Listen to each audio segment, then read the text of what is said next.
perasaannya bahagia gitu, karena tuntutan saya udah keluar semua, tapi kita kan tinggal nunggu majikan saya.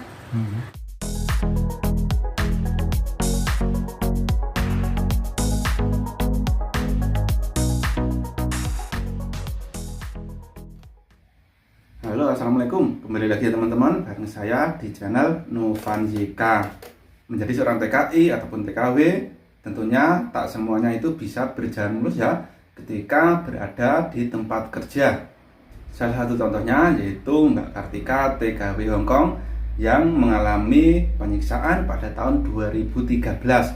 Setelah berjuang selama 10 tahun sampai 2023 ini ya, akhirnya Mbak Kartika mendapatkan kompensasi sebesar 1,6 miliar karena penyiksaan yang dilakukan oleh majikannya, dan majikannya itu pun mendapat hukuman. Mbak Kartika kini menerima kompensasi senilai 868.607 dolar Hongkong atau setara 1,6 miliar atas siksaan yang diterimanya. Kompensasi tersebut juga termasuk bunga 1 hingga 2% setahun dari majikannya sampai mereka melunasi utang kepada Kartika. Dan ganti rugi ini merupakan yang terbesar atas perkara penganiayaan terhadap TKW asing di Hong Kong.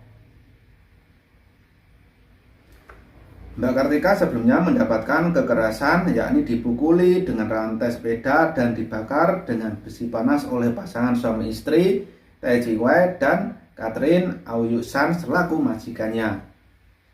Siksaan itu terjadi pada 2010 kala dia datang ke Hong Kong untuk bekerja di rumah Pak Sutri tersebut.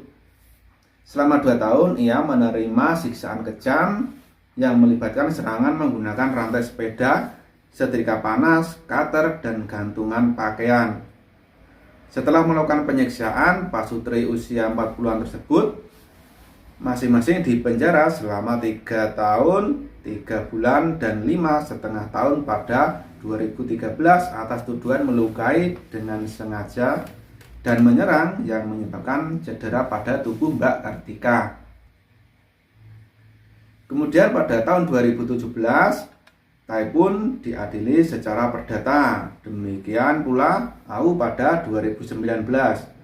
Keduanya diminta membayar kompensasi kepada Mbak Kartika.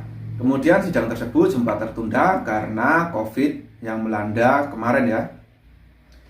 Selanjutnya pada Oktober 2022 sidang kembali dilanjutkan dengan pengacara Kartika meminta kompensasi senilai 1,28 juta dolar Hongkong atau setara 2,4 miliar. Kemudian hakim di pengadilan Catherine Cheng Kam Lin mengabulkan sebagian besar klaim atas kerusakan, kehilangan pendapatan, kemampuan untuk bekerja, serta biaya pengobatan di masa mendatang. Kemudian menanggapi putusan ini, Ketua Serikat Pekerja Migran Indonesia, Sri Ngatin, mengatakan kompensasi tersebut pada hakikatnya tidak bisa menebus penyiksaan yang menimpa Kartika. Akhirnya setelah melalui proses panjang, gugatan Mbak Kartika bersama perjuangan teman-teman yang lain itu dikabulkan dan mendapatkan kompensasi sebesar 1,6 miliar. Jadi bagi teman-teman khususnya TKI, TKW ketika mengalami ketidakadilan dalam pekerjaan ataupun mengalami hal-hal yang tidak sesuai dengan ketentuan, itu segera lapor ke konsulat ataupun shelter bantuan TKI. Nah, di setiap negara ini pastinya ada ya. Jadi ketika ada masalah bisa langsung diselesaikan. Jadi seperti itu ya teman-teman informasi saat ini, semoga bisa memberi wawasan kepada teman-teman semua. Oke, sampai di sini dulu, sampai ketemu lagi di video berikutnya. Assalamualaikum.